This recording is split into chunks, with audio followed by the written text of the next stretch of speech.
সবাই কেমন আছেন? আশা করি সবাই ভালো আছেন। আমি প্রভাত সেন, পিএস টিউটোরিয়ালে সবাইকে স্বাগতম। আজকে আমি আপনাদেরকে দেখাবো আসলে আমরা যারা ইংজেক্ট প্রিন্টার ইউজ করি, যেমনটা ইপসন, আমি ইপসন প্রিন্টারের কথা বলি। আমাদের এই প্রিন্টারে অনেক সময় একটা প্রবলেম এসে যায় যখন আমরা প্রিন্ট দেই। যদি আমি দেখেন, আমি একটা প্রিন্ট দেবো আমার প্রিন্টারে,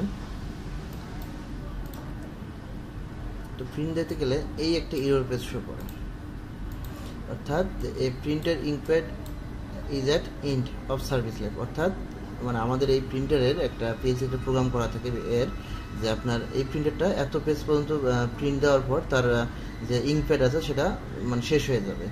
তো আমরা এইটা ক্যান্সেল করার জন্য আমরা একটা প্রোগ্রাম দিয়ে সেই প্রোগ্রামটাকে আমরা এরর করতে হবে, মানে মুছে ফেলতে হবে।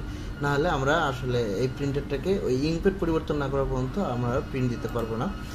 তো এই জন্য আমি আপনাদেরকে একটা সফটওয়্যারের সাথে পরিচয় করাই দেবো। সেই সফটওয়্যারটা আপনারা ভিডিওর লিঙ্কের ডিসক্রিপশনে পেয়ে যাবেন। এই সফটওয়্যার ব্যবহার করে আপনারা এই সমস্যাটাকে খুব দ্রুতই সমাধান করতে পারবেন। তো এইরকম আমি একটা মিডিয়া ফায়ারের লিঙ্ক দিয়ে দেবো আপনাদেরকে। মিডিয়া ফায়ারে আপনি এখানে ডাউনলোড করবেন। ডাউনলোড করার পর অল্প একটু যে প্রোগ্রামটার নাম হলো ইপসন অ্যাডজাস্টমেন্ট প্রোগ্রাম রিসেটার। আপনি এটা ডাউনলোড করে খুব সহজেই করবেন। তো আমি এখান থেকে দেখাবো, আমি অলরেডি ডাউনলোড করে রেখেছি। এখানে যদি আমি করি, ডাউনলোড করার পর এখানে আমার এই তিনটা একটা আছে, একটা হলো অ্যাপ্লিকেশন আর একটা হলো অ্যাপ্লিকেশন ফরম্যাট আছে। ওকে, আমি এটাতে ক্লিক করার পর এখানে আপনার প্রিন্টারের মডেল সিলেক্ট করতে হবে যে আপনি ইপসনের কোন মডেলের প্রিন্টারটা এটা কাজ করতে চাচ্ছেন। যেমন আমি আমার প্রিন্টারটা হলো L130। ওকে, প্রিন্টারের মডেল সিলেক্ট করার পর ওকে, দেন পার্টিকুলার অ্যাডজাস্টমেন্ট মোড, ওকে এই মোডে যেতে হবে।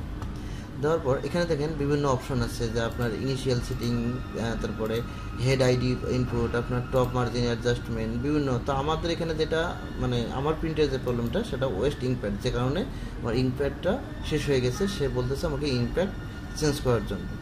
তো আমি ইঙ্কপ্যাডে ওয়েস্ট ইঙ্কপ্যাড কাউন্টারে গেলাম, যাওয়ার পর এখানে আমি ওকে দেবো। দেওয়ার পর দেখেন এখানে আমি যদি এই চেক দিই তাহলে আমার এখানে একটা শো করবে যে আমি 6207 অর্থাৎ ম্যাক্স, এটা ছিল আমার ম্যাক্স পয়েন্ট। তো আমার ম্যাক্স পয়েন্ট সে রিচ করেছে, তাই আমার আর এই প্রিন্টার থেকে প্রিন্ট নিচ্ছে না। তো আমাকে এই প্রোগ্রামটাকে রিসেট করে এই কাউন্টিং পয়েন্টটাকে 0 করতে হবে। তো আমি মেইন প্যাড কাউন্টার ওকে, তারপরে ইনিশিয়ালাইজ দেবো। এখান থেকে ইনিশিয়ালাইজ হয়ে যায়। দেখেন when the okay button is click the counter will be initialize, অর্থাৎ যখন আপনি ওকে করবেন তাহলে আপনার কাউন্টার মোট 0 হয়ে যাবে। আমি ওকে দিলাম। Okay okay, please turn off your printer. আমি এখন প্রিন্টারটা অফ করবো আমার, please turn off printer. Okay, please reboot the printer, অর্থাৎ প্রিন্টারটাকে আবার অন করতে বলতেছে। কারণ আমি আবার অন করে দেবো। অন করে দেওয়ার পর যদি আমি এখন চেক দেই, দেখেন আমার কাউন্ট পয়েন্ট 0 ম্যাক্স, আবার 6260টা পেজ পর্যন্ত আমি প্রিন্টে আমি এই ইঙ্কপ্যাড করতে পারবো। ওকে, এখন ফিনিশ। ওকে ওকে, এখন আমি সব কিছু ক্যান্সেল করে দেবো। ওকে, ক্যান্সেল।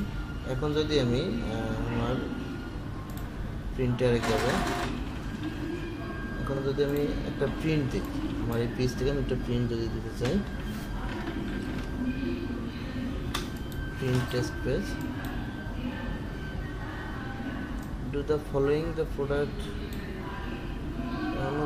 সরি আমি অন্য প্রিন্টার দিয়ে দিছি। ওকে, দিতে হবে প্রিন্টার প্রপার্টিজ। সরি, আমার প্রিন্টারটা এখনো রেডি হয়নি। প্রিন্টার এখন ইন অপারেশন মোডে আছে।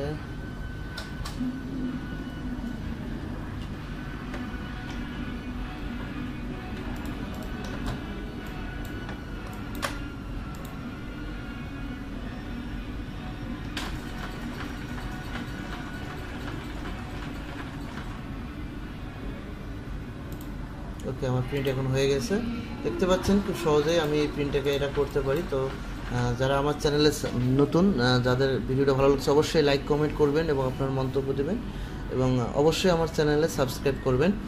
আমি আরও নতুন নতুন ভিডিও নিয়ে আপনাদের কাছে আসবো। ততদিন ভালো থাকবেন। সবাইকে ধন্যবাদ ভিডিওটা দেখার জন্য।